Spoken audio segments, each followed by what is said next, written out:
we'll welcome, guys. What a day it's been, as we've been planning forums and all sorts of different things. So we've launched another Get Off Your Chest, and I'm proud that Johnny from Chickens on the Loose is joining me as co-host tonight. And I thought we'd talk about anything you want to, really. What's going on at the club, the transfer window, our squad at the moment, the performance from the other night, anything that you want to talk about and get off your chest, basically. All views are welcome. We're not kind of going to, start basically kind of cancelling people because they've got a different view to everybody else. But let's just try and have a bit of fun as we go along. But we're looking for speakers, and you might have a comment about the ownership at the moment. You might want to talk about Ryan Sparks. You might want to talk about Stephen Gent. There's so much that we could talk about with Bradford City, which is our life as a Bradford City fan. But I'm going to shut up. Anybody got anything on the mind at the moment? Let's maybe start off with the transfer window at the moment and where we're short as a club right now, in your opinion. Has anybody got any thoughts on that? I'm thinking we need a backup goalkeeper now. I know Harry Lewis has disappeared to the rivals of Carlisle. So I think we need a goalkeeper, and possibly, if Young stays or goes, another striker.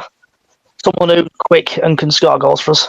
Yeah, there's always been that worry with Andy Cook, hasn't there, Johnny? And if he gets injured or if he goes through a bit of a poor patch of form, what do we do? The obvious answer is that you bring Jake Young in and do on. I'm not convinced right now with Tyler Smith.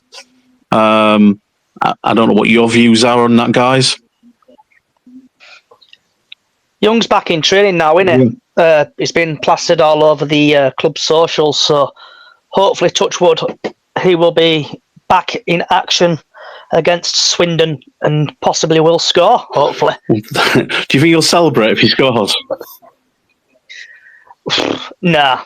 If he scores, I don't think so. But I've seen a lot of memes on Facebook on Twitter, where it's got Young scoring, saying, if Young scores an own goal and he slides in front of their fans or something and celebrating. It's been pretty funny, actually, on Twitter this day. Yeah, I must submit. Okay, come on. We're looking for a speaker. Come and get involved and let's have a chat. You might want to talk about the forum that's coming up on Monday if you want to. I'll answer any questions on that I can, or anything that you want to do. Is that right, Johnny? Innit? We'll talk about anything right now. Yeah, talk about anything. We've got an hour and a bit or so to fill. So we just need that brave person to come on and start us off rolling, because you don't really want to be listening to my dulcet tones all night. Because on about the fans forum, what's been organised by yourself and the city event, I'll be going to that on Monday. Yeah. So hopefully we'll see quite a few there, and just, you never know, change happens. I think that the forum, well, as you know, as a group, we've been trying to get members so that we can act as an official in an official capacity to represent our supporters across the country. It's difficult because there's a level of scepticism when a group like ours comes along, because you're starting from nothing. But I think what's happening now is that the club, I think anywhere that we look at it, from where Rupp took over to where we are right now, there's many different things that have happened in that time period. And, some people for Rupp in, some people for Rupp out, and this tonight's going to be an impartial one. But the fact of the matter is that we've regressed as a club if you look at things on paper. That's a fact. We've gone from almost in the Championship, Johnny, to where we are now. We're languishing in 16th place in Division 2. League 2. And the fact of the matter is that communication from the club has died. I mean, we're not even getting inside match days at the moment or inside training. And I think what happened with the Vent guys is that we had the match the other night against Salford. Stands were noticeably kind of sparse, let's be honest. And then we saw a reluctance to release the attendance on that night. And then you start to look up, in the interview, Ryan Sparks is saying that that Stefan Rupp hadn't been to the ground since, I think, at the beginning of the season, and then we know that he was there against Harrogate. So, we've now seen this increase across the fan base of people wanting to ask questions, of the club. And we've tried to get answers or try to push to get a platform where we can get the answers that are needed. And the fact is now is that, the club refusing to do a fans forum. Some people might say, well, what are we going to learn from that we don't know already? Well, that's the gamble, isn't it? But the fact of the matter is if you get 200, 300 Bradford fans in a room with Ryan Sparks where he's got nowhere to go, I'm not saying it turns into like pitchforks and torches, but the fact is that he has to, he can feel the tone of the actual supporter base. They can advise him exactly of what we think's wrong, because I think that Nige said today, who's joined us, the fact of the matter is we're the customers, we're the biggest percentage of revenue that comes into that club. And, my own view right now is I think that we're solely lacking a plan of some type to move forward with.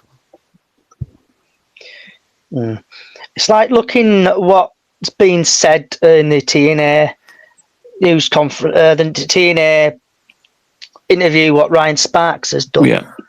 I see there's been a couple of parties being interested. Just going to quickly find it. Just while you're doing that, Johnny, look, guys, really would love to hear what your views are on this. So, we all have different views. That's fine. It's not a free-for-all down one side of, club bashing or Sparks bashing or whatever. But I think that there are questions to be asked of the club right now.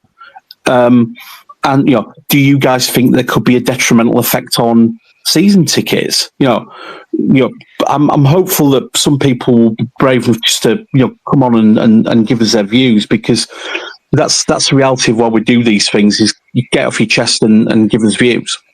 Anyway, Johnny. So I found it here. So this little snippet here, has there been any serious interest in buying the club? There's been interested parties. I can't say a great deal because I'm bound to a non-disclosed agreement. So does that mean something's happening then if someone's bound to a non-disclosure agreement? The standard business practice, and I know this from my own kind of business dealings, is that when you enter into kind of some sort of, chats about, purchasing the club or looking at accounts and things like that, both parties tend to sign a non-disclosure agreement, which then binds them over. Regardless of what happens, they're then bound for a period of time where they can't speak about those things. So yeah, that's pretty normal. But even if it doesn't lead to anything, they're still bound by that NDA. Yeah, because at the end of it, he has said, where are we? I have opinion on the asking price. Yeah, so on the end of it, it says basically he can't speak about it, but things have not moved on.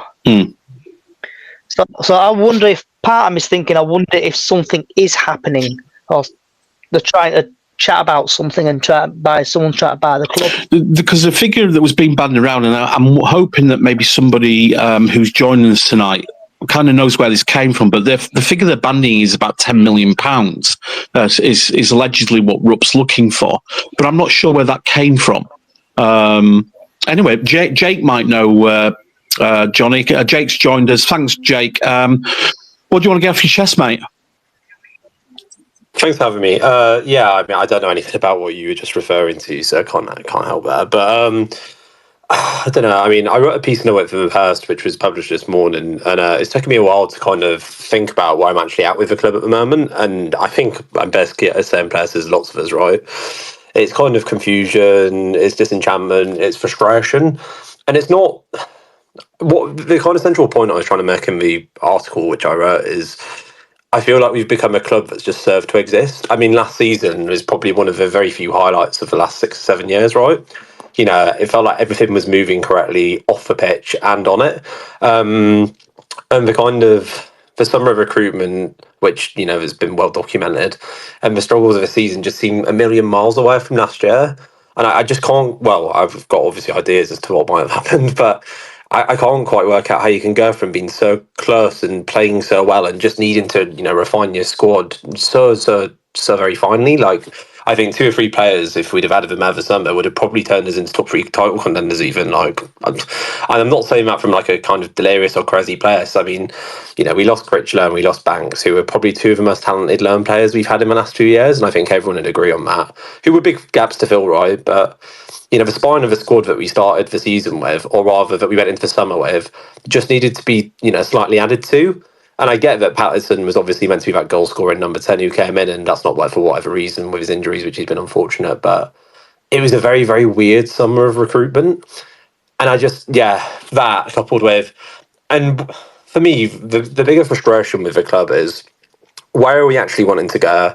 So I'm grateful that fans at the minute are actually trying to, you know, start an honest conversation. I know that there'll always be people who say, you know, time for words is over, you know, there's that need for action. I think for me, it's trying to define what we actually want from this football club and, you know, clearly move like a pathway forwards. So in the piece that I wrote, I talked about clubs like Luton, like Brentford, like Bournemouth, you know, these clubs who 10, 11 years ago were playing week in, week out in League Two. They've progressed so much further than we have, and we really haven't done anything. And I think that comes down to a lack of broader overall plan and structure for the club. I mean, don't get me wrong, when the club was sold, so to speak, in 2015-16, it was in a great place. It really was. But like so much of that has been undone, and it's a real shame. And I think to watch clubs come up from the National League and constantly surpass us, you know, to see other clubs at our level buy talent from the National League or from lower end of League Two, develop it, move them on, but get them up in the process, and we just continue to exist, and it's a real shame. And I think lots of I'll stop talking in a second because I know I've kind of gone on for a bit, but I think for me where I've landed is it's just we need to genuinely define what we want from this football club, and that needs to be ownership, it needs to be, you know, at board level, and I think there needs to be more participation in terms of letting people come into the club and try and help. Because for me, this isn't about, you know, saying to those currently operating the club, you know, we think we can do it better than you. I think actually what would be really good is if there was, you know, a genuine appreciation from everyone to kind of work together. And that's not me criticising anyone when I say that. What I more mean is if a club is welcoming fans and able to let fans try and, you know, steer what's going on in a really like positive way, you know, we all have different experience from our day jobs and our lives. And I'm pretty sure that we all want the same thing for this football club, which is to be successful and to rise up the leagues. And the way that we do that is by working together, you know, not working in silos, and particularly not, you know, in this period of, you know, really poor communication from the club when no one really knows what's going on. So yeah, that's it in a nutshell from me. But yeah, not great at the minute, is it? It was a real Jake. I did enjoy reading it. We've commented on the with the post tweet or whatever we're calling them these days. I think that, you know, one criticism I've had of Bradford for some time now is I always feel that there's been a lack of ambition and a lack of bolshiness, you know, in terms of the transfer market, you know, in terms of the facilities. I want them to basically kind of, if you're going to get called, you know, what we get called the biggest club in League Two and the biggest fan base, then act like it and, you know, have that arrogance. But I agree. I don't see a DNA in the club right now compared to, you know, a little while ago when, you know, Bradford were renowned. We played wingers. We basically put, you know, we attacked. Our signings were based around that. But I can't, you know, apart from the first part of Stephen Gent's arrival, that first transfer window was solid. And I can't then see what we're trying to do. And then, Ryan Sparks has gone missing. I don't think that I think that the TNA thing's backfired on him right now, if I'm being honest, because I don't think that it's really given the answers to the questions that people have got right now. No, I understand where you're coming from. I mean, just to kind of build on that, I think it comes down to a question of what do we actually want to do and how do we want to actually achieve our goal? Because our goal is to get back up to championship level, I think. If you ask anyone of what we want is, to be in the league that we've not been in for, a very, very long time. And that's not about us seeing ourselves as a championship club. We're a club with a big stadium, but a fairly meagre kind of off-pitch, setup. And I think that what we need to actually decide is how we're going to do this. For me, and don't get me wrong, with recruitment it's a mixed bag, right? So last summer we were very lucky and we clearly identified the right players. We sold Harry Lewis on. Obviously there's rumours about Jake Young, but clearly he's somebody who came in, has been very good and could potentially be an asset for us. The loan players we identified were great, and there's a few misses, but generally speaking it was good. Now for me, surely as a club at League Two level, you look at what's been successful, and the clubs who've been successful are the ones who've identified talent. They've identified players who would either fit the system so that they can play a certain brand of football, or if they've not gone for that approach, they've gone for talented players, usually in the league below, to be honest, who can come in, score lots of goals, and eventually be sold on for profit. And there's countless examples over the last few years. Andre Gray, when he went to Luton, was amazing. He's got 30 goals at this level. He's the first one that springs to my mind, but there's been tons of others. Then you also get the League Two clubs who develop their own talent and sell it on. Players like Ollie Watkins, who obviously went on to Brentford and now's England's second choice striker. I'm not saying that we're going to do that, but for me, we've got a massive stadium which we should want players to come and play at Valley Parade. We should not be going out every single week at home and panicking in front of a really big fan base. And last season, to be fair, we were better away from home, but we were still kind of solid enough at home. This year, we've been really, really poor at home, and that's not me digging the players out, but surely to me as a club, it speaks to look at the National League, and I don't keep repeating the National League, but I think this is a really strong point to make. Clubs who've come up last season, Wrexham and Notts County, are far better than we are this season. We went to Meadow Lane and we got absolutely trounced in that first half, and that is because they were a very good side who knew exactly what they were doing and played a really strong brand of football. I'll pause in a second because I know you've got your hand up, but what I was going to say about this was, they've clearly lots of talent at that level. Now, there's no reason why we couldn't look at teams in the league below who are doing well towards the right end of the table, try and poach their top talent, bring it into our club, and then play in front of massive crowds. I can't see any player in the National League who's going to not want to do that. And that means that you bring through young and hungry players who are keen to pay for the club. And if they're good, we can sell them on for a profit. And if they don't end up being, fantastic, I'm pretty sure that they'll play for another club in the league, or if not, go back down to the level below. So that's just one example, but I could talk for ages and I'll stop for now. So before we go to Lee, we've just had a couple of Facebook and YouTube comments. So this is from Robbie on Facebook. For me, the owner, that is the problem. One, we don't own the stadium or training facility. The other week, the first team had to stop training to make way for school kids who wanted to play on the field at lunchtime. Ryan Sparks can only do what he's got in front of him. He's only just bought that is given to him. Just remember, before the season started, we had to pay 500k rent on our stadium, etc. That believes the signing act for the outcome is that we need new owners who's waiting to put money in as long as they run. And then on YouTube, I believe the club was sold too quickly. Absolutely inexperienced owners. These owners, new owners, don't seem to know what progression of the club is.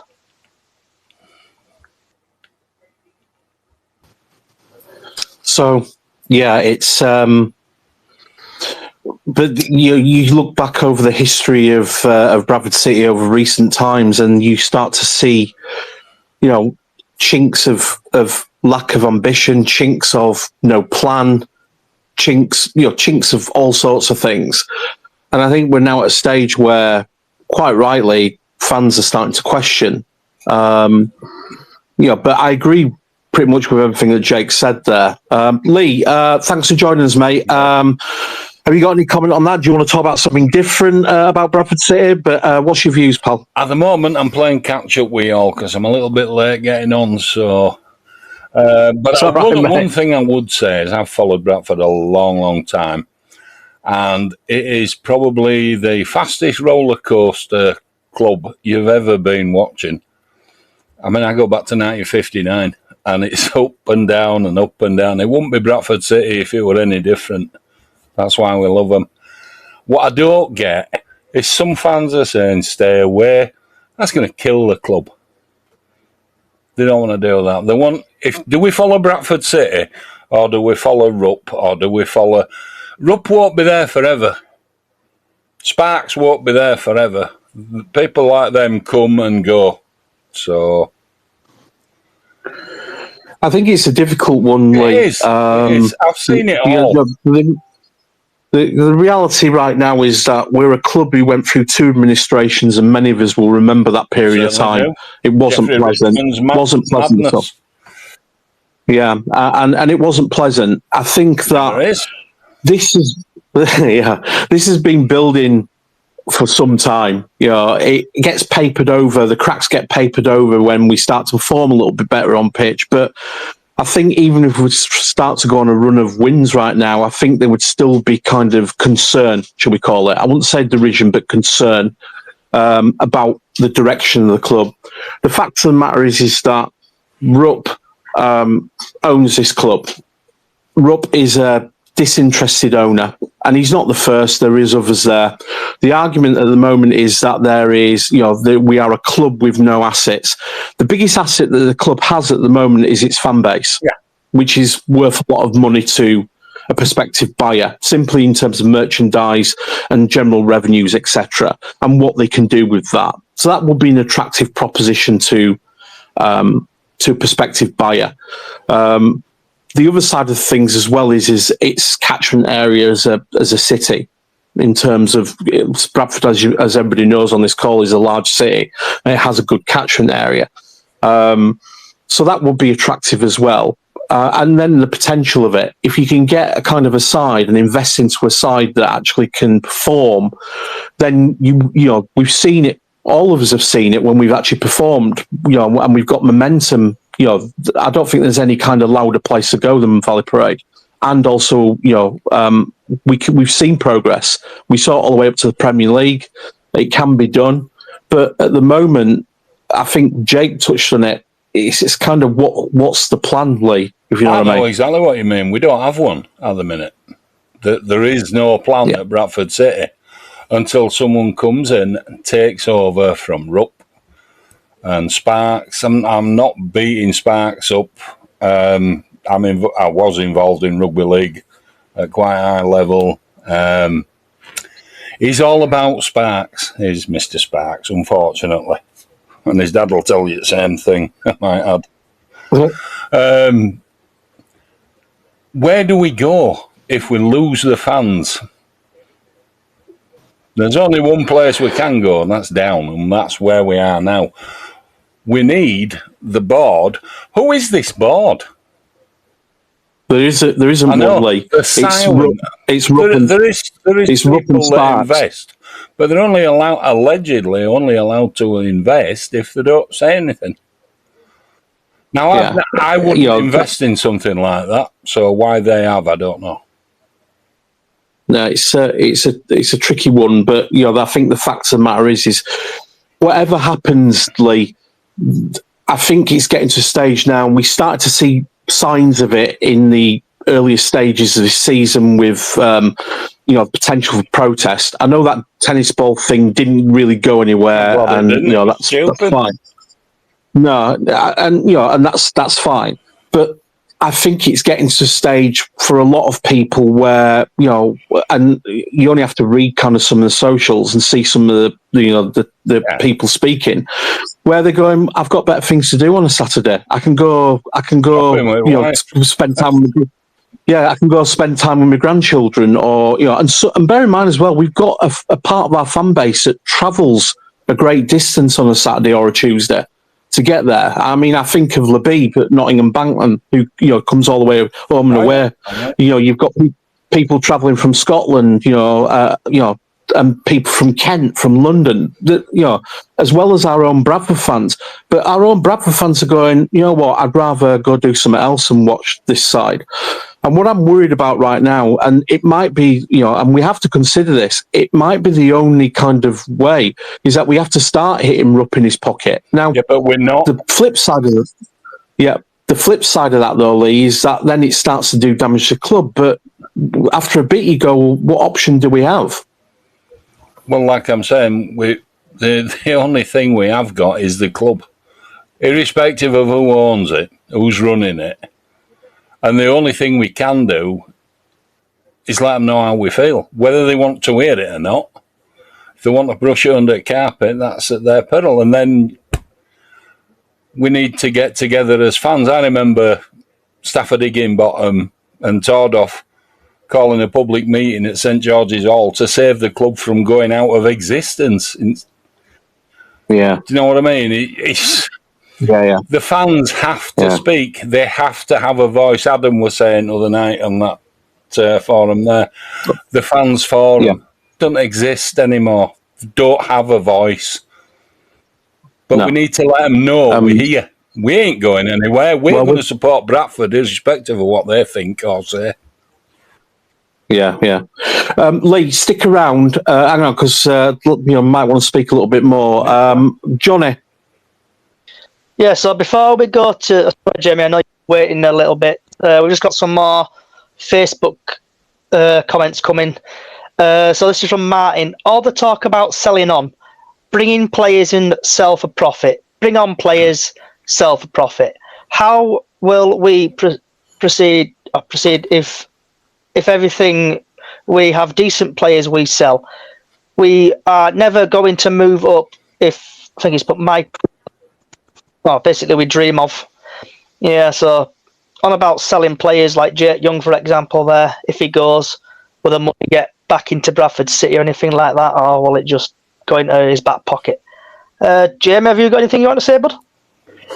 Yeah, I think for me personally, the performances, yes, they've not been the best performances, let's be honest.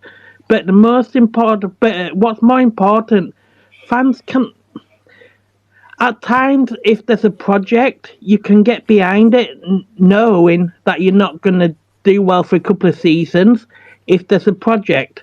But the problem is, there's no project. What does Bradford City mean these days?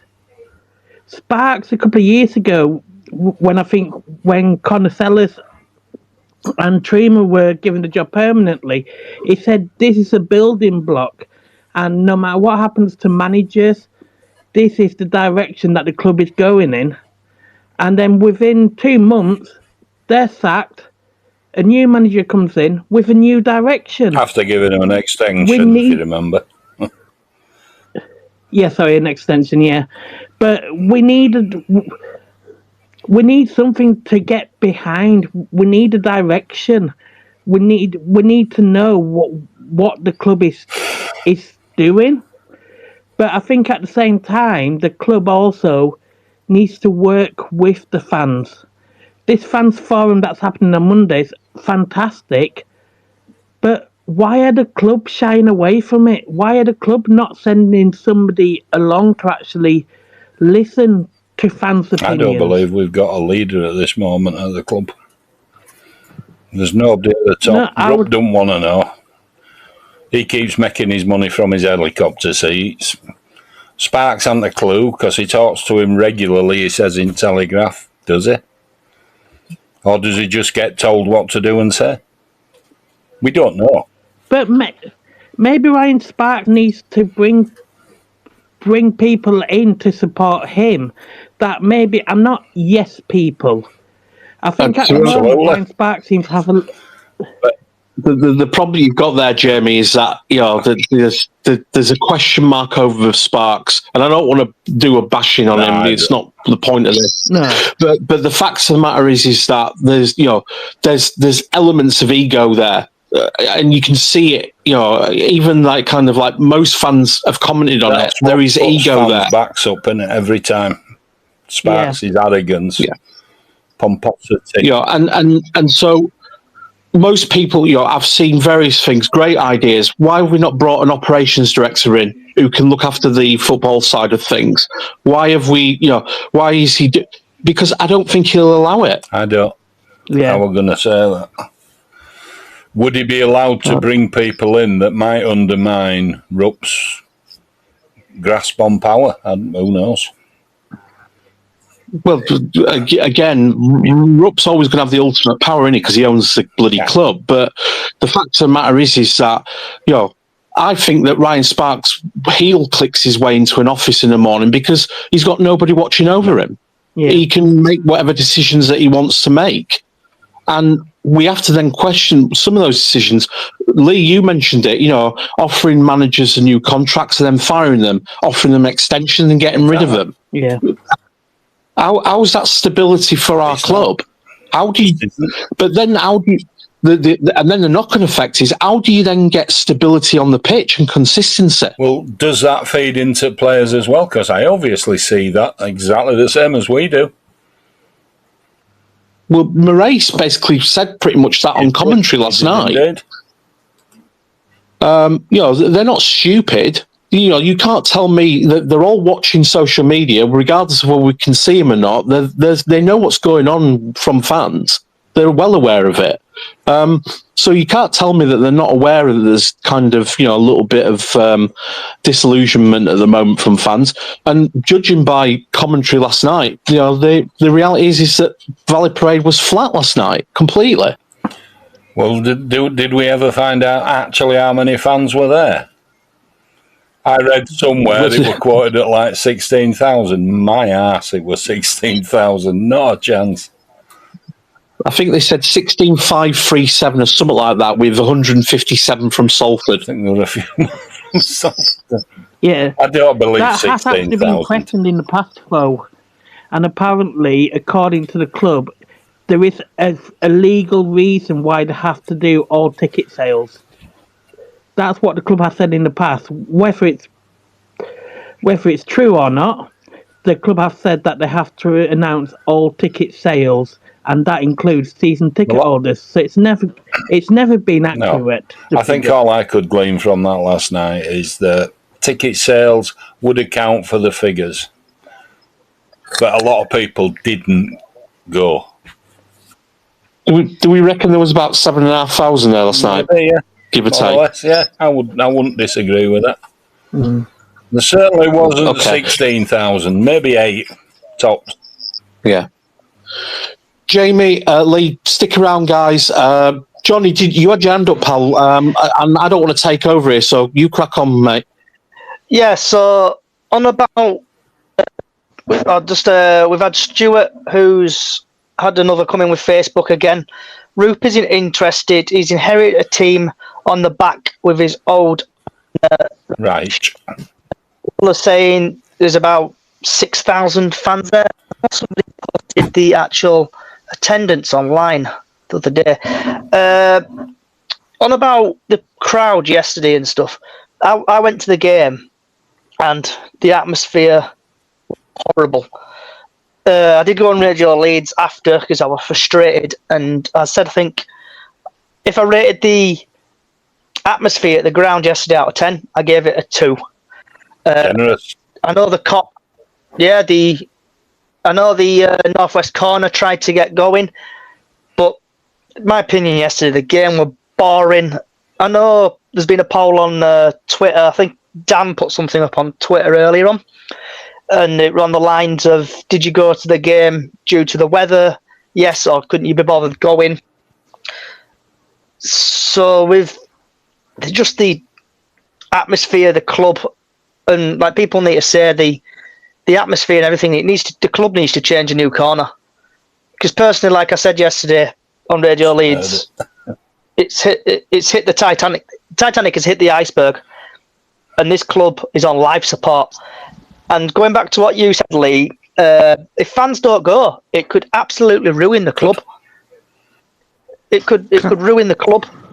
Can I just make a quick point? I'm just going to jump in. Thank you for accepting me on. About, you're going on about the attendance and stuff like that. I don't think that is the core problem at the moment. I think the fact that I think fans are getting bored. I think we're getting bored of lead on. I think, we've had that since Rupp and Co took over the club in 2017. We've had that year-on-year aggression. Last year, exception, I get. But I think it's just all too Bradford City. I think, people don't want to sit in cold. They don't want to sit in wet and rain. Yeah, that could have been one of the highlights why people didn't go, but I don't think 10,000 people drop off your attendance for that. I think it's... Do you think that's the DNA of our club then? I just think... I've only supported since 2010, but from what I've read from old days, John Docherty and Peter Taylor, it just seems, it just seems like it's a vicious cycle of there's never been any progression. I think it's a lot like Bradford in general. You look at the state of the city centre, you look at state of Bulls, you look at state of Park Avenue, it just follows that downward spiral that we kind of regress into. And I don't think until change is done in the city in general, I just don't see any progression within the club. I really just can't see that. I can't see that moving forward. I have to go past Ellen Road quite a few times. You look around their ground, there's murals, they engage with the, they engage with the community. There's murals around the ground, they paint the phone boxes, little stuff like that. We never seem to have that as a city. It's just, a big part of what a football club is being part of the community that you're in, and they don't engage with it. They don't engage with the fan base. They don't engage with the community. We just seem to be in the ground, and that's it. There's no influence with the area. There's no sponsors within the area. It's just everything within the club just seems lazy. It just seems like there's no ideas. They don't get a lot of help from council either. Neither did Bulls. Yeah. Well, Bulls did in 2000 didn't they? They got bailed out. Yeah, but my point is not by Bradford Council. But you could do something with the council. We don't engage as a fan base. Who wouldn't? Because we've got one fans forum a year, which is a necessity more than an actual reason to do it. We need that. I'm not saying every week, but every quarter of the season, 4 fans forums to ask for, which are, like this, not cherry-picked with people that ask easy questions. I don't think that's unreasonable, Dan, to be honest with you. Once a quarter. Yeah, I think that'd be great. Dan, thanks for that, mate. I think it's a fair point. Just to a Twitter comment, Chris Potter. Hi, Chris. Thanks for writing, mate. Even the football isn't entertaining. We pay to be entertained, not bored. And I think that's kind of that's come across. So when you add that product onto kind of what's going on around the club at the moment, it's not surprising that kind of some fans are kind of disillusioned. And I said the other night on a space that I was on, the fact is that some people got to that quick, where they could see that things weren't going to progress.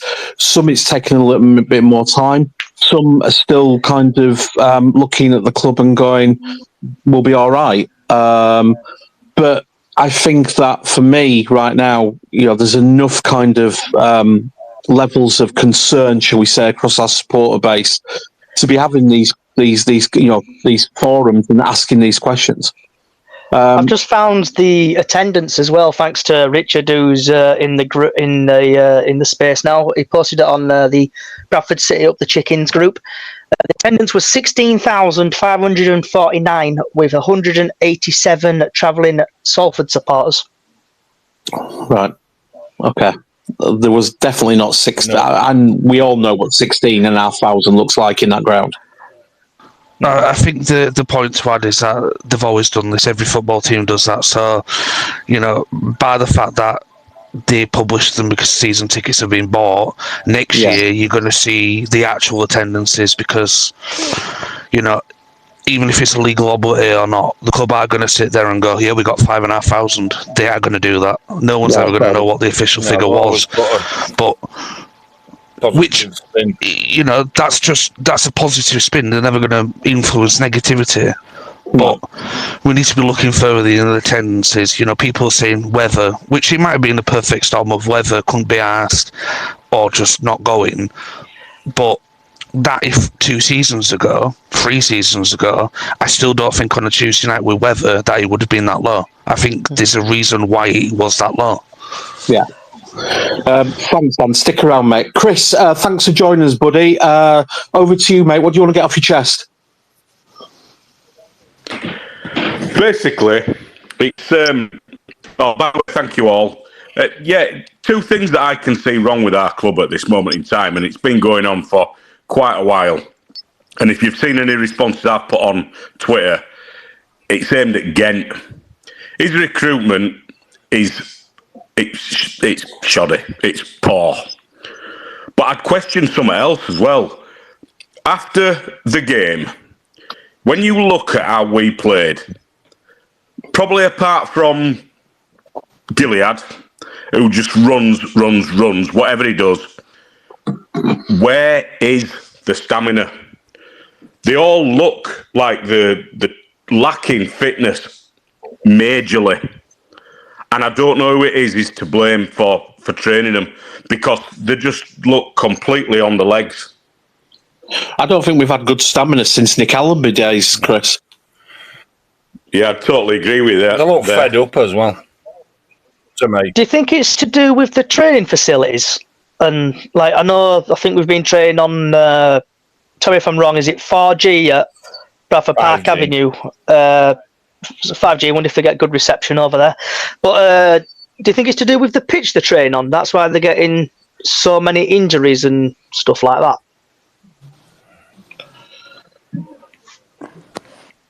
Chris, you can speak if you want to, buddy. Yeah, I've got no idea, but it's something inherent. It's not just. Well, I don't think it can be just a level of how bad the pitch is or something like that.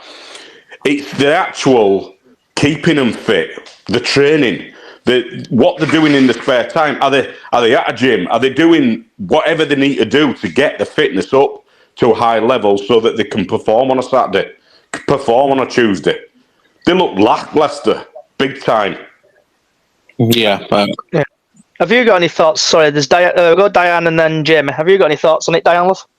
No, I just think it's the pitch when they play at Woodhouse Grove is completely different to a 5G pitch and everything. So it could be that they are used to training on the 5G pitch, like other teams will be. I know they played behind closed doors on Saturday, didn't they, when there'd no match at Park Avenue?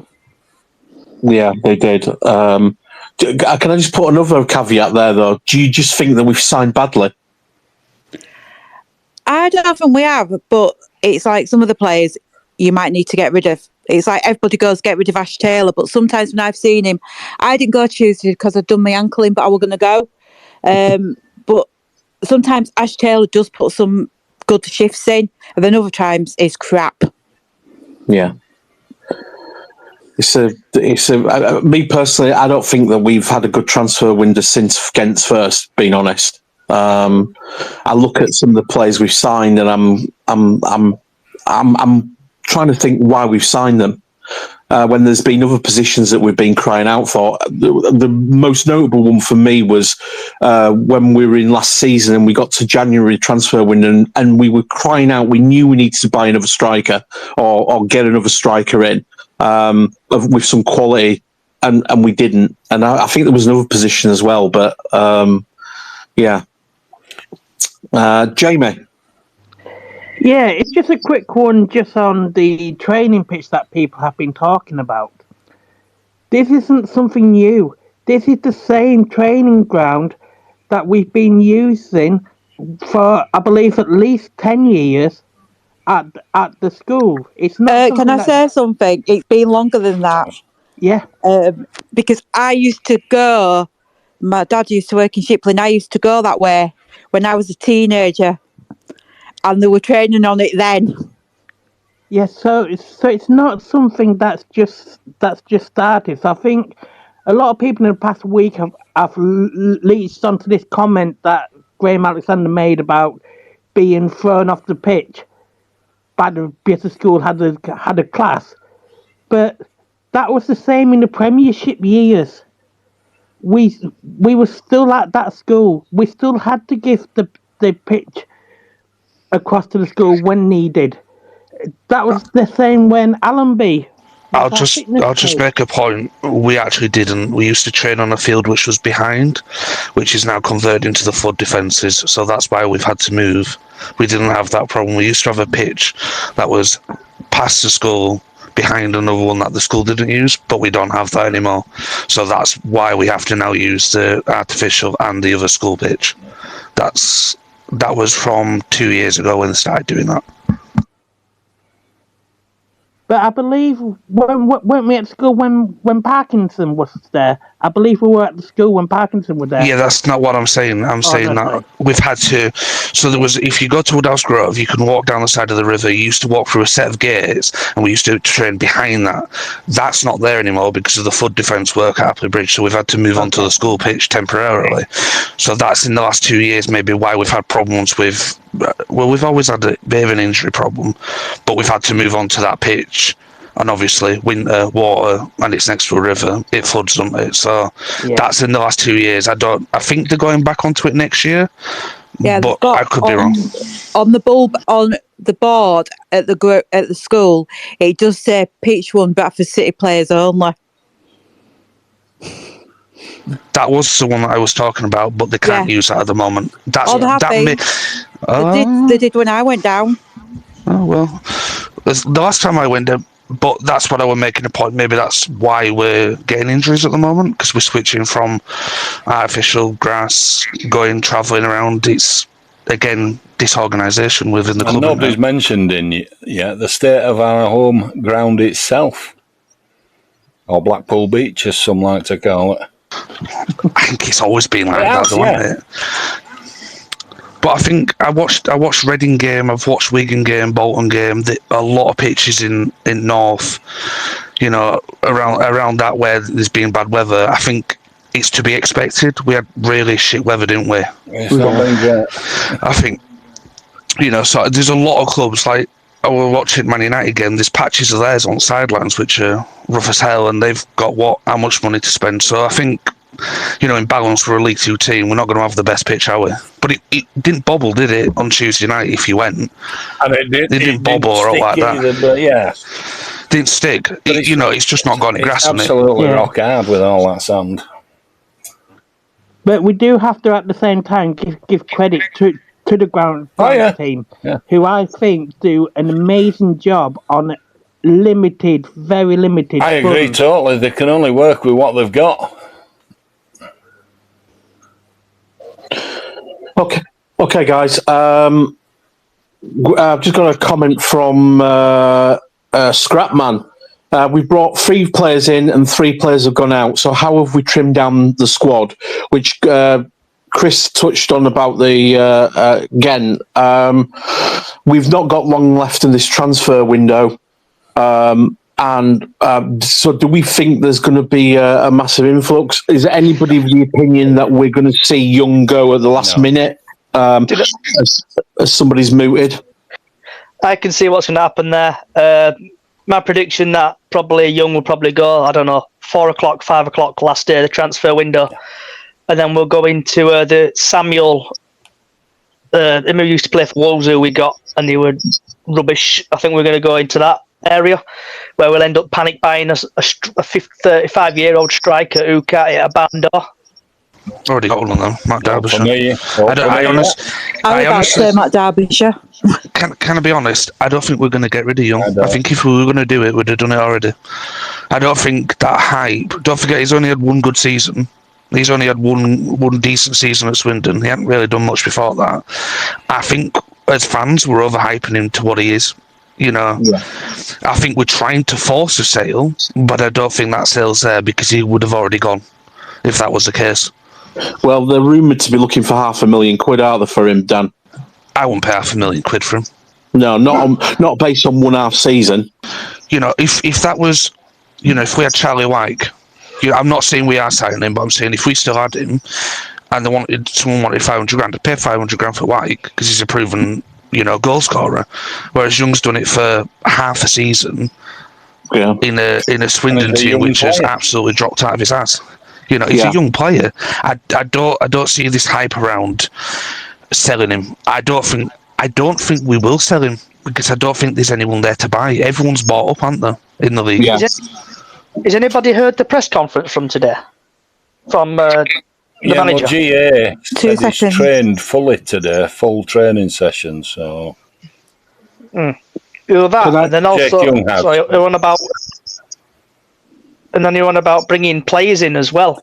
Yeah, Saying he's having a about- look at Yeah. tapes. A Yeah, player, it was. either permanent or loan. But I think we're looking at somebody in either League 1, 2 or National League to bring in. Because he said something about, we can't afford Championship players. So I think we're looking at somebody from League 1, League 2 and probably National League to bring into the club. I think it'll be a player out of And contract. I don't think we'll He sign also anyone. mentioned about Ryan Tulloch as well after the game the other night, and he was saying that his club don't even want him back. They want him to find another club.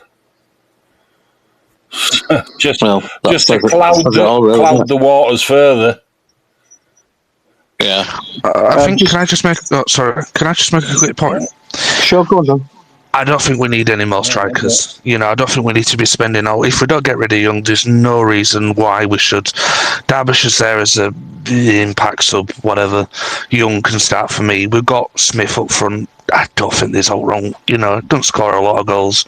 He were unlucky on Tuesday. I think we really need to look at right back cover and left back cover. Sure. Right back. If Halliday goes, we're absolutely up shit creek. Absolutely screwed if Halliday goes, because there's only Gilead which can play there. And then left back, we're stuck with Rido, which, he can make a good run, but that's about all Rido can really do. I'm not being harsh. He's not the most intelligent player with the ball at his feet. He tends to run at players and just stops. I think we need them two positions. We've got far enough in defence and we've got far enough in midfield. I think it's the left and right back that we should be working, and a goalkeeper as well. So we need another Mezza and a backup keeper and somebody to cover Holiday. Yeah. Guys, just going to read a couple of comments that have come in while we've been chatting. The cow's arse, like those guys work. They're talking about the pitches we were talking about earlier. They've said it's not 1999 anymore. The world and football world has moved on drastically. We're not a Premier League side, but are our training facilities adequate now and for the level we want to be at? And I think that's a fair point. It's a very fair to be point. fair. Totally agree with it. I mean, it's a really good point. And then Bradford Brownie, thanks for commenting, buddy. Andy Cook's only had one good season, but look at what he got out of it. And I think that, if we're keeping Young, then I think we've got that covered because we'll have him, Tyler Smith, etc. But I agree with Dan. I think we need full-back cover, or wing-backs, whatever we want to call them, and another keeper. And I think we should be all right then. One thing, if I may, about Cook. In a poor side that's not playing well, he's still got, 11, 12 goals? He's 12 goals at Robert Lee. Yeah. With no service, with no, he's managed to get up to 12. Yeah. Yeah, it definitely has. Imagine if he had a player with him. Just a quick one on Cookie as well. Sorry to jump in again. Go on. For me, it just looks like the squad's disinterested. I just think they know that they're not going to get in playoffs. Cook, to be fair to him, that drop that Hughes did around Christmas for him, I think it did him an absolute world of good. And I think Alexander needs to do so. I think all the fan base relies on Cook. You're a bit like White, a bit like Hansen. All the fan base expects Cook to score, and without that, we're absolutely screwed. I think he needs dropping for a couple of games to give his head back in game, and then we might see some goals flying in if the service improves to him. I agree with you there, Dan. 100% agree with you there, mate. Watching games with Andy Cook especially, I think teams have found out now how he plays. and they crowd him out of the game, and they torture him, and he just. I think he needs dropping, and I 100% agree with Dan on that one. Well, I'd said this on another space recently that if you've been watching Andy Cook recently, like closely, he's losing his temper a hell of a lot with the players around him because he's not getting the ball into where he wants it. They're not reading his runs correctly and things like that. So he seems to be getting more and more frustrated with each match that passes by. So Dan, it might be good just to give him a breather and take him out of it, just so he can collect himself and do what he needs to do. But I feel sorry for him because when you're not getting the service coming in to him, or you're playing hoofball up in the air, which you can't do much if you've got two large central defenders on him. It is going to frustrate you. We've got this. You've got wing backs that can pull in and put a cross across. We've put more balls into the box. We've got more chance of scoring. And I think sometimes we just, and don't even get me started on the free kicks when we're not beating a first man. It just irritates me. I'll just make a point. You're saying he's arguing, getting flustered and with his teammates. Just shows you the team ethic at the moment. That if I noticed it the other night, Smallwood having a little arguments, Cook having little arguments. It just shows you that the whole thing around the club, from fan base, board, ground, players, there's some sort of discontent. And I think obviously the players will know what's going on, with the fans and Sparks, but I think the team isn't good enough, and I think the team know that they're not good enough. And I think the more we go on, the more that breakdown in the team will happen. It's a vicious cycle of Alexander needs to make changes to that team. The team that played at Derby was arguably probably one of the better performances I've seen of this season. It wouldn't take a grand lot, but I just don't understand the point of dropping Point and Chapman. I'd have McDonald over Smallwood. I just didn't get that overnight. It just doesn't merit dropping them two players and McDonald, which did really well at Derby versus a decent Derby side. If we're going to add, why not give them a chance in league? Because we're not getting into playoffs. So I think I've given up on that myself now. But we're missing. We're missing Walker as well. Yeah, I think that's a given. To be honest with you, we've not won. And when he's playing, the front players have a little bit more confidence that the ball's going to come through. We're missing his supply. We're missing his runs. Little balls in. It's just not happening, is it? We don't have a replacement for him. I just want to because I've got to obviously look at both sides. Bantam Matt, he points out and says, "Drop our only goal scorer." A smiley face. A good percentage of goals have come from Cook this season, but at the same time, we've not seen. We need him, back scoring. But we dropped our only goal scorer last year as well. And our only goal scorer at the moment ain't scoring any goals, is he? We've had Halliday that scored on Tuesday. It's not meant to be vindicative against Cook. It's meant to help him out because he did last season. I just don't think flogging him into the ground. And then you answer that question of if we flog him into the ground and play every week and he gets injured, we really are up shit's creek then, aren't we? We've had a couple of Facebook comments. We've had Robbie. Cook is loving life. 3-year contract under his sleeve. He doesn't give a shit. Even if you drop him, he's still getting a paycheck. Simple as that. He knows what he's doing, treating the fans as mugs, even our manager. And then we've got, I think it's Louise. Agree, Cook needs dropping for a bit, but I wish he wouldn't play for penalties all the time. The ref won't give them.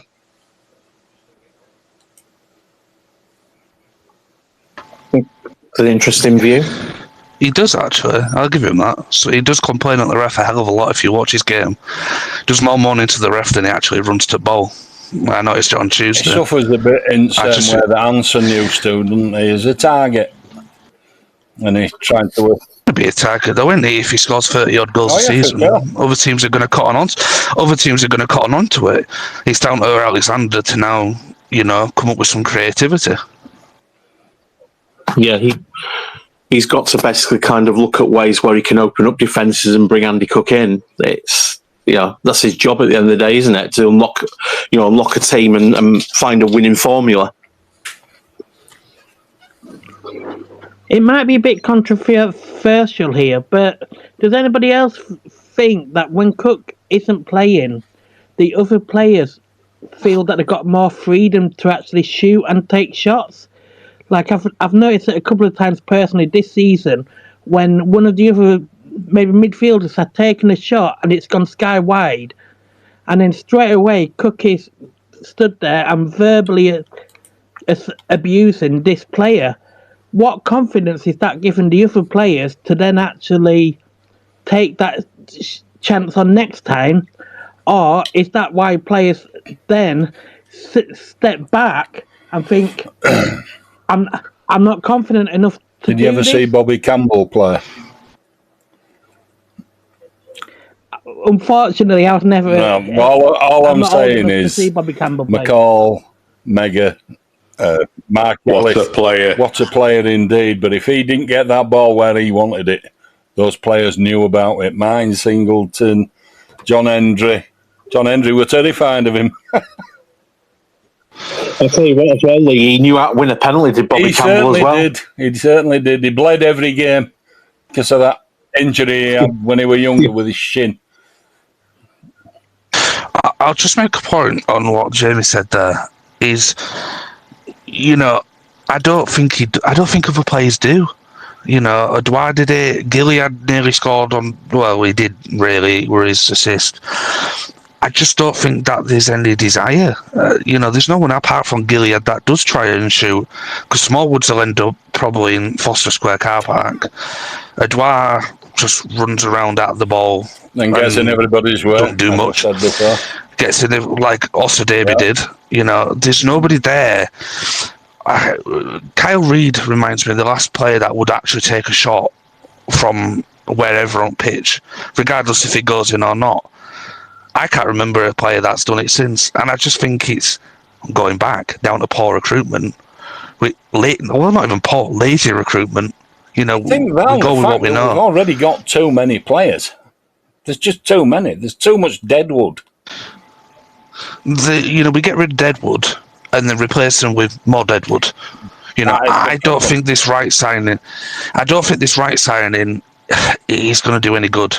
I think his confidence is shot at Plymouth. He didn't look fit on Tuesday. It'd be hard to look good in that performance, though, wouldn't it? Well, it would, yeah. I'll give you on that. It just stinks of. It's really easy. We know it'll get fans back on side, and guess what? Groups wouldn't be having meetings like this if we were all confident. It just needs to be transparent, doesn't it? We're told nothing. When we signed a player, the goalkeeper, for instance, I got no wrong with that. We've got to take a chance. We took a chance on Lewis, and it paid off. To be fair to Gent, I don't think Gent recruitment has actually been that bad. It's not been as bad as it was before. We've got Halliday, we've got Cook, right back. I said Halliday, Lewis. I don't think there's been some awfully bad signings in there. I don't think it's been terrible, but it's not been brilliant. At the moment as well, so. We've got to look at balance of that. We've got, since the last. Wyke, that's the only fee we've got for a player, for Lewis. Do you think the right situation, do you think it is a PR stunt, or do you think the time's right to bring it? They're both. I think Plymouth are looking. He's a good player. Plymouth are looking to offload him because he won't fitting in there, giving him fingers salute, what if? So. Yeah, that's what we heard about. Apparently, Wright has not played in a while at Plymouth because apparently some fan said to him and then said something to him and he flicked him V's. So that's why apparently he's not been playing at Plymouth. Fans don't like him. I just think it's just a comment on the right signing though. So yeah, it might be a little bit of PR, etc. That's fine. But if he puts in performances like Pereira did when he came back for a second time, right. that PR will backfire massively. I don't even think it'll backfire massively. I think because everyone that says, it'll backfire, it wouldn't even shock me. It wouldn't. When the club come out with these idiotic statements in TNA, it just doesn't even surprise me. It's just, it's joking. I didn't get started. I didn't get started on him, and I'm not gonna say what I think I should say on here. But I think we're lazy from the top down. But if you look at the club, we're lazy on the pitch. Fans can't be asked going to games anymore. The CEO's just lazy and goes down the same easy, and Rupp just uninterested. We're just a lazy football club. Like what Dan's saying there, it's like on social media, like especially on Twitter, I follow quite a few other league teams just to be nosy, see what transfers. But the admins on like other groups, like for other teams, they're fantastic. They're doing stuff, and we aren't like you're saying, like Steve was saying. When was the last time did we have like a training, like match day thing or a training video put out? They just don't seem to care anymore. And I 100% agree. I think it's laziness, and I think the club can't be asked, and the fans are now turning to say, "Oh, we can't be asked with this anymore." And they're voted in the numbers, i.e., like on Tuesday, where they just can't be asked turning into games. We're 16th in league, I think. If I looked at table. And people are just fed up. Like I always say, it's Groundhog Day. We get a new manager. We think we're going to smash the league. We think we're going to be League 2 massive, attendance FC United or whatever it is, climb up that league, but we don't. Do you think falling down the league? Like with everybody saying, they're arguing on pitch and they're doing this, they're not putting these videos out because they might actually be fighting with each other in training. So, you know what I mean? They're not going to film that. There's not that vibe around the club is not. as there was Even last among season. the fans, we've all got different opinions. Do you know what? You know what we remind me of? One of my mates, a Yeovil fan, and it's an absolute copy and paste of how they dropped from Championship, they dropped from League 1, they dropped from League 2, they dropped from National League to National League South.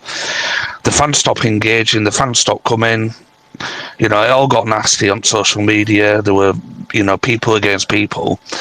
It just screams that we're going to go down next year or year after or whenever, if we do go down. And once we do go down, you're going to drop 10,000 season tickets. We've got more than Do you think it's a sinking ship, Dan? I think it's a sinking ship, but I think it can be put right back on course just with a little bit of communication. All the fans want is a bit of communication from the club. Look when they put that ground video on, at Groundsman doing that. The feedback from that, were brilliant. That's all we asked for. We don't ask, we didn't ask under Mark Long to go up to Championship and Premier League. We just asked that you be real and stop lying, because that's what Sparks does. He's, these leaner and meaner and no room for mediocrity. It's just, it feels like he's trying to prove a point against the fans where he should be working with us, but he's just knuckleheading us. I know that most. That's no way to win a club. If they could see the effort in those players, if they could see that they did care, they'd get behind them every time. We've always said that, though, like. We've always said that.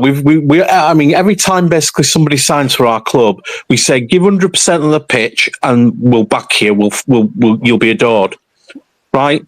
And Exactly that's right. I can't see that happening. I can't see it that's happening. The thing that's wrong, and that's what's putting a lot of people's backs up as well. What I will say, just to touch on what Dan was saying, I will say this: it's the first time for a long time that I've seen our fans actually kind of united, really in a fairly common view. They sense that something's not quite right at the club.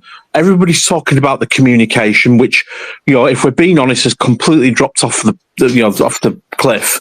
Even Halifax Town are putting out training videos and things like that. We're not getting anything except messages to sell us something. We all know. Or donate something. Mushroom management That's it. went out years ago, but we seem to still operate it at Bradford. Keep them in charge, and that's what they're doing with us. We're just seen as cash cows. That's what it feels like. We don't feel like, every time it's to sell us a membership, sell us shirts, sell us a DVD, or sell us a season ticket, or whatever. It's that constant, we want you to put money in, but there's nothing coming back out. We're not going up the league. We're not going, we're not going down, but we're not going up. Do you know what it is, Dan? I think we've lost our backbone as a club. I think we've lost her as identity. Yeah. A football club is about fans. You got to have any fans. You don't have a club. You don't have a football club. And, we're losing that bond that we had last season, or the Parky era. That bond between the fans, it were glue. And now it just seems they just don't care. It's that regress. Like many of you guys, I was at Wembley against Swansea. We're getting paggered, and it's just a sea of flags all around us and singing, even though we're 5-0 down. It made the hairs on the back of my neck stand up. And that's right. That was the glue, because even though we got spanked, everybody was in it together. Everybody. Valley Parade rocked, and I just at this moment in time I worry about the future of the club right now. There's a documentary out on Amazon. There's two. I think it's the 5-year plan. QP, I've got that on my YouTube channel if you want to watch that. But another one is the fall and rise of Pompey, our club. And I watched that the other week, and it's fantastic how the fans took over the club and made the club better. And I know with the fans forum on Monday, I think it is, in the Latvian club in Bradford. Yeah. That night, it could change Bradford City for the good. We need to make sure as fan base we are heard and it's acted upon.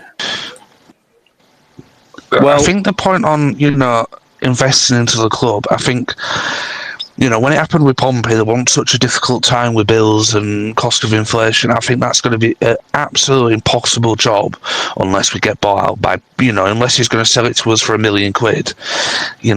If he's going to be asking more than 6.5 million. I'm not going to say 10 because I don't know, but he's going to be asking more than 6.5 because that's what he's put. What he's quoted in it, 10. 6.5 million makes sense. He bought it for 5.5, inflation, whatever, 6.5 million. No one, that's what nearly fucking £3,000 per fan. Ain't gonna happen. This whole owned by fans can only happen if we get into serious trouble and nearly go bust. I just think I went back and watched the Adams interview on us the other day, and every word that he says. A small club mentality in a massive ground and a massive fan base, and week upon week it just becomes more true. I think we need to lower our expectation while we've got Rupp in charge, because I don't think we're going anywhere. I think we're a small club run like a small club in a big ground. I just can't see progression. Well, Dan, as you know, we're collaborating with the City Event to run this forum on Monday. One of the questions that we've got, which we want to try and get answered, is the club up for sale? And the reason we want to ask that is because at this moment in time, if Rupp wants to sell, then he has to come out and officially put it up for sale, because you're not going to get any buyers, or kind of garner people's attention if you don't officially put it up for sale. That's the first thing. If he's not putting up for sale because he's not in a rush to sell it, then what are you going to do then to basically kind of increase the value of the club? How are you going to invest? And what's the plan to basically get, first of all, League One football and then Championship football? What's that plan? Now, if you ask any fan on here right now, I can guarantee not one of us knows what that plan is. Not one of us. We have no idea.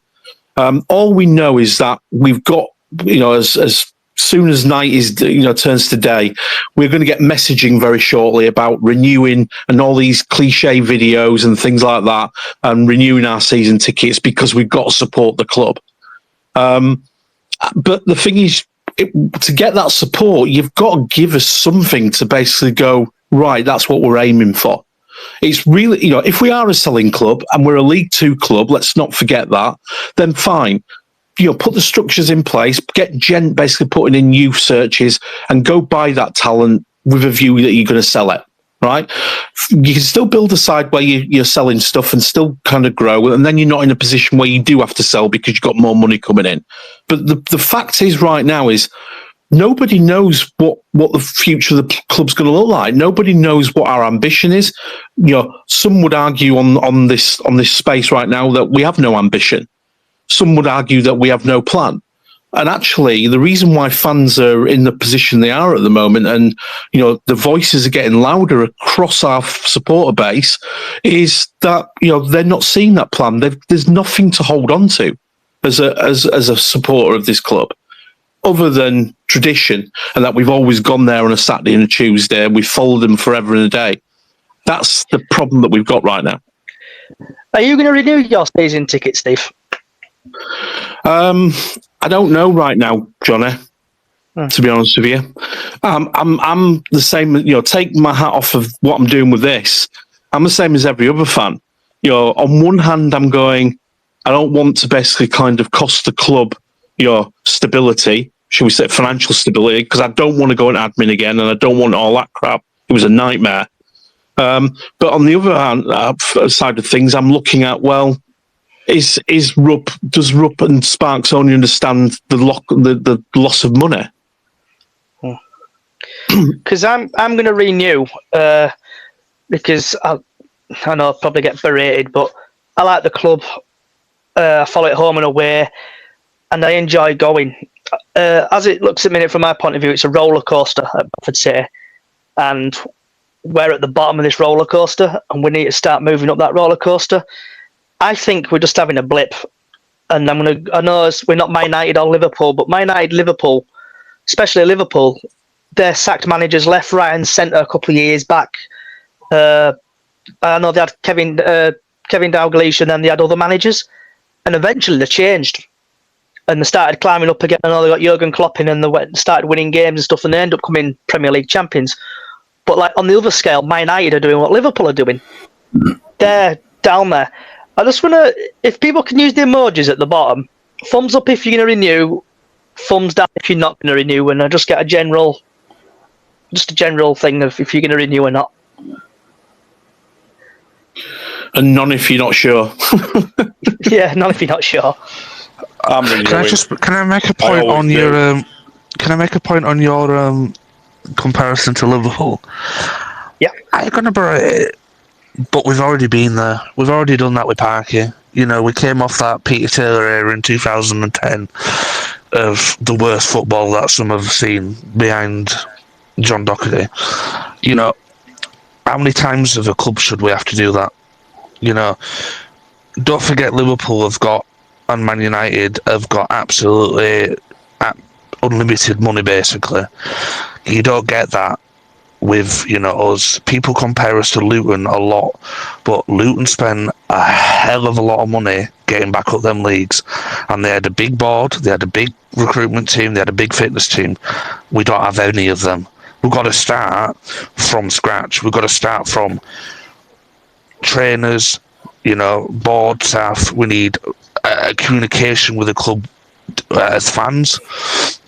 We don't have that to build because there's no. It comes back every time. It sounds cliche. It comes back to there's no frigging communication. We can't. It was like when the two owners took over in 2017. As much as Rahik was an absolute raging lunatic on every proportionary scale, at least he actually spoke to the fans every week. At least he were there. He might have been an absolute raving moron, but you can't fault his communication because he were there. He said what he said what were on his mind. He said that we want to go to the Premier League, regardless that's past now. But we need a Rahik, but not near the football team, if you get what I mean by that. I think as well, Dan, and just to touch on your point, Johnny, those transition periods you can see, but Bradford City are on the longest transition period that's ever happened in football. And the thing is, with transition periods, we're in clubs that, they maybe do a couple of seasons, but in those couple of seasons, there's a plan that they're actually working to. And we did go through it, I think, I can't remember, maybe Richmond days, where we said, right, we've got this plan. This is the plan what we're going to do. This is where we're going. But Bradford at the moment, Bradford City, they're not in transition. They're basically they've got a hole in the hull of the ship, and it's letting in water, and it's been letting in water for 5 to 6, maybe longer, 7 years.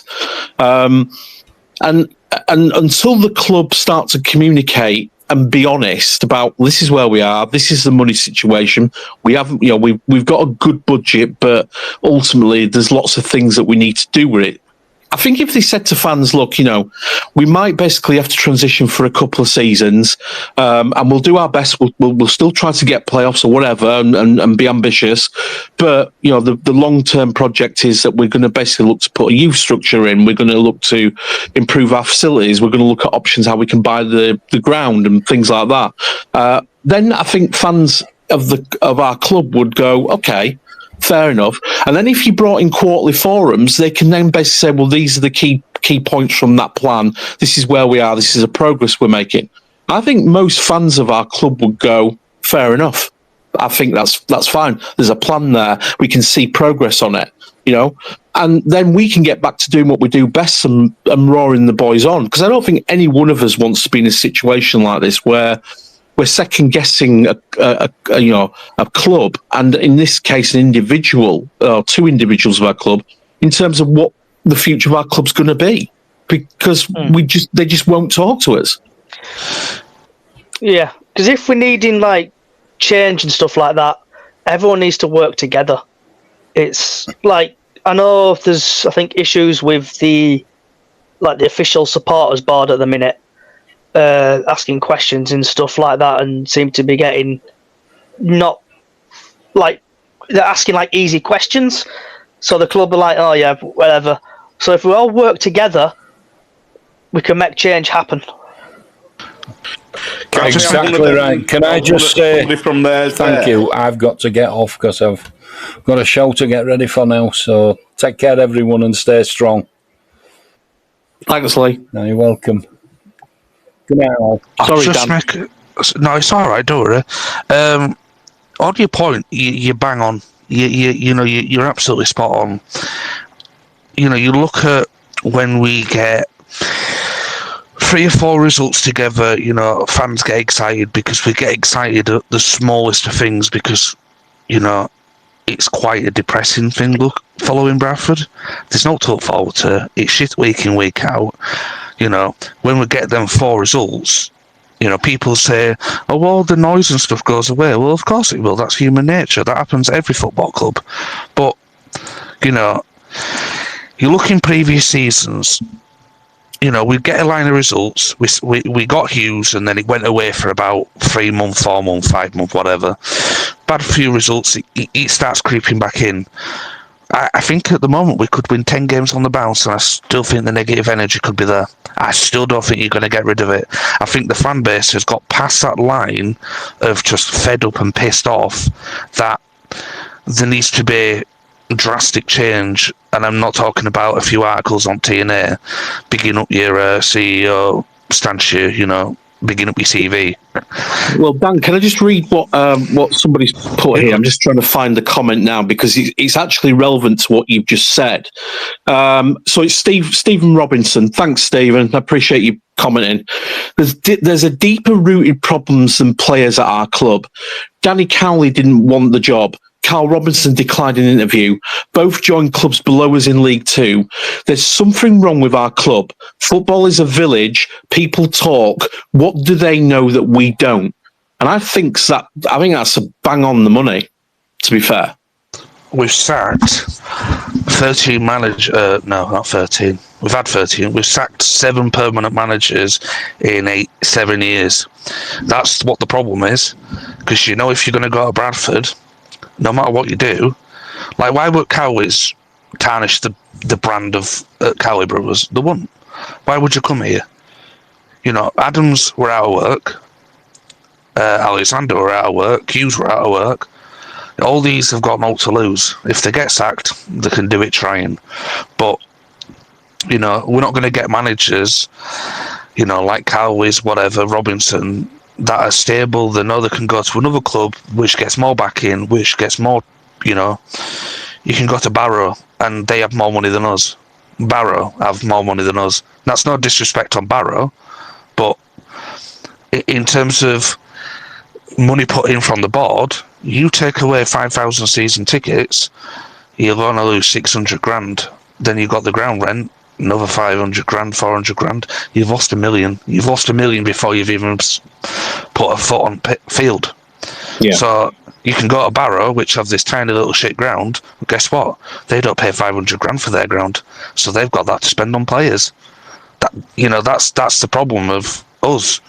We've got too much outgoings and not enough incomings. These cheap season tickets, they're an absolute wonder. But when Barrow charge 400-500 quid a season ticket, they could have a third of the amount of fans, but they're still going to make exactly what we make. That's the problem we're getting. With the what do you call it? I can't think of the theme park. So the guy who owned the ground, he's got that theme park, and what's the theme park called? Flamingo Land. Yeah. So Flamingo Land, we've got that out where advertisement plastered on side of our badges on the sleeve. Yeah. Do you think the communication is with him to try to lower the rent, or to basically to help us out? Do you think the communication's there even to put a bit of more money in? Do you think they try to fix the broken bridge? You can't lower it. He couldn't lower it because the pension fund, it pays his pension fund every year. So if he lowers it more than 500 grand, it's his pension fund. He ain't going to do that because he knows there's a catch-22, because he'll either say, well, if you don't like it, move out. So, we did that devil deal, when were it, 2002? Did we sign that deal? Yeah, I think it's coming up for 2028 for renewal. So, the deal with the devil, we did that to get ourselves out of the shit, but problem is, Rupp ain't going to buy it back because it's going to cost, about $5.5 million to pay out the pension fund or something like that. We're stuck in that catch-22 where we've got 500 grand or whatever the amount is going out at a playing budget before you've even kicked a ball, before you've signed a player. And then sacking Hughes, sacking Adams, Grayson, Boyer, and a lot of them, how much are we paying every time? We'll have paid $250,000 to sack Hughes, and that won't come out of this year's playing budget, it'll come out of next year's. And when we sack Adams Alexander, in 6 months, that'll come out of the playing budget. We're in this vicious circle of, we have no money, we know that, but the money we do have, we piss up the wall every season. It's just, I just think we're a rotten club from top down. I just don't, without Rupp going, I really don't see a way that we're going to change. Well, like I said, Dan, the first point he's got to do is he's got to officially put it up for sale. So yeah, and we don't know that. Yeah. I've got one question for Dan. So Crawley, they got took over by the thingy people. The rugby people. Yeah. What would you say now? You wish they're in charge? Do you wish? I know people take the piss out of him. Do you wish they're in charge of our club? Do I fuck? Do I hell? Because that's a fairy tale story which will go horribly, horribly wrong in the years to come when they get bored of the little endeavour. Admittedly, they're doing better than us at the moment, but I'd rather have a financial stable of nothing than them lot investing stupid amounts of money into players, because even I, to a limit, wouldn't want them in the club, because some of the signings that they've made for money, No, not that's not for me. Even on a level, not for me. That one. Fair Okay, dues. guys. We've been going an hour and a half. I'm probably, I think it's been a really good space, actually. We've covered quite a lot. Is there any more questions from anybody? Does anybody want to talk about the forum on Monday night? Anybody got anything else to add about the recruitment? And we'll do probably another 5 minutes and then we'll let you get back to your evenings because it's knocking on 8:30 now for everybody. Is that forum getting broadcasted on Monday? Okay, Dan. So the Vent boys put this together very, very quickly, as you're probably aware, and we don't. We're going to look to live stream it somehow, but we don't have fantastic equipment for it. So we are going to try and find a way to live stream it. We just don't think the quality is going to be magnificent, but we're going to do our best. What we are going to do is we're going to produce detailed notes afterwards, which I'll publish on Bradford City Independent website. And I think I'll have to confirm this with the Vent guys, but we'll publish it there as well. So it'll be completely transparent, etc. Unless we're talking about potential protests or things like that, which will be kept within that forum for that night. I'll just make a quick point. If you do need an hand doing that, message me on Twitter because I know a little bit about that. So if you need a hand, need any equipment, just give me a message. Cool. Dan, what I'd say, mate, if you could and you'd be kind enough, would you get in touch with Adam Williams and just have a chat with him? Because he's handling that side for us at the moment. But I'm sure that he'd be indebted if you could provide any help. His DMs are closed. I can't message him on Twitter. So if you could just ask him to message me if he needs any assistance, and I can help him out on that. Yeah, leave that with me. I'll sort that out. Yeah, no worries. Cheers, mate. Jamie. Yeah, just a quick thing with this thing that's happening on Monday night. Obviously, the fans forum. With the fans forum, obviously, we have a lot of fans that are not on social media. Are we actually contacting like BBC Radio Leeds to actually promote the event, or is it going to be a down key event? That's a good question. We have made contact with media outlets. I'm not going to say who they are at the moment because some outlets have a relationship with the club, and we have to step carefully with respect because we don't obviously want to lose potential platforms that could help our supporters get their voice across. So I can't reveal too much about that, and forgive me, guys, I would, but I daren't. But I can confirm we are talking to media outlets at the moment about what we're trying to do. But with respect to media, they want to have something juicy at the moment to work with. Right now, this forum on Monday is about, instead of moaning on social media and us running these spaces, which we're quite happy to do, and because it's great to hear people's points of view, but we have to start to fundamentally look at us as supporters, regardless of views, looking at what kind of action that we can take and how we get our voice heard. Because right now, I can confirm we've written to the club on numerous occasions. We've invited them socially, so their social team have seen that we've invited, and they haven't responded to us in any way whatsoever. Part of it is because we're not officially recognised as an official supporters representative, which is why we're trying to get our membership up at the moment. But obviously, Sparks is only giving interviews at the moment to sources that he's comfortable with, shall we say. I know that Jamie Rayner is hoping to get an interview with him in the new year, just after the transfer window. So we'll probably hear something on Radio Leeds from him. What will be said there, I don't know.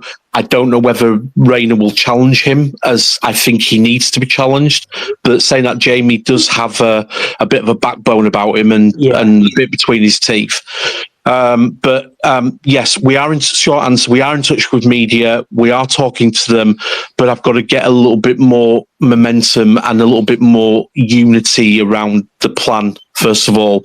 And, we are contemplating protests of some type. We are looking at kind of ways to disrupt, but ways that are not going to cause problems to the club in terms of being penalised, etc., or fined or things like that. It's more other tactics that we have. So, and I'll explain more about those on Monday at the forum. Perfect, thanks. Any other questions? Anybody else wants to just quickly speak before we wrap up for tonight?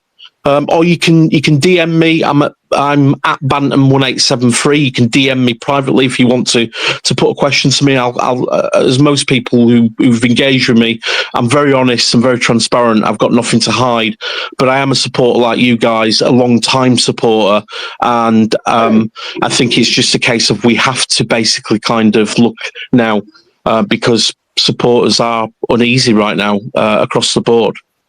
I just want to say thanks for and thank you for everybody coming. This will be going out as a podcast on podcast services and on YouTube and other social sites as well. I hope you've enjoyed it, guys. Thanks to all our speakers. Thanks to everybody who's made comments, and thanks to you for just taking some time out your evening. I know you're all busy and you've got your lives and things like that, but I can't stress enough right now. If we don't unite as a fan base and try to get the club to basically listen and react to what we're doing and give us a plan to go forward with, then we're always going to get what we're getting right now. There's we need change, I believe. We need to put a plan what that is. If Rupp does go or decides to pull his investment, what do we do? Those are fair questions to ask. It can't just be let's get Rupp out the club. I believe he does need to go. That's my own personal opinion. I think that we're driftwood at the moment, but we have to have a plan behind it. Otherwise, the future of the club is at risk. I'm sorry if that sounds dramatic, but I believe that's where we are right now as a club. I think that there is some serious issues, and it's very telling when a club goes insular and doesn't basically then start to respond to its customer base. Please, if you can attend on Monday, please come along. All's welcome. If you're up in, it doesn't matter. Everybody, we want to come along and just help us put together a plan that gets our club back on track and gets the ambition back, and then gets us as supporters back to doing what we want to do and go on a Saturday and Tuesday, have a laugh with our mates, Raw City on, hopefully get 3 points and go home. That's it. That's it, guys. Thanks for coming along. We'll wrap up here. Enjoy your rest of your evenings, and hopefully I'll see a lot of you on Monday at the forum. Thank you, Johnny, for coming on as well. It's been a pleasure, mate. Appreciate it. Cheers. All the best, guys.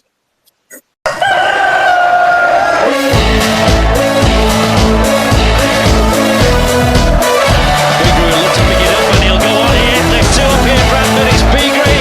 He's got to make this count. It's Bigray. It's 1-1. You'll see a somersault now. You'll get a double. Sing till I die. Sing till I die. I know I am. I'm sure I'm Bradford. Sing till I die. Oh, Bradford, sing till I die. Bradford's made our day, and hey, it's gonna stay. The boys have brought us glory days. So let's all rally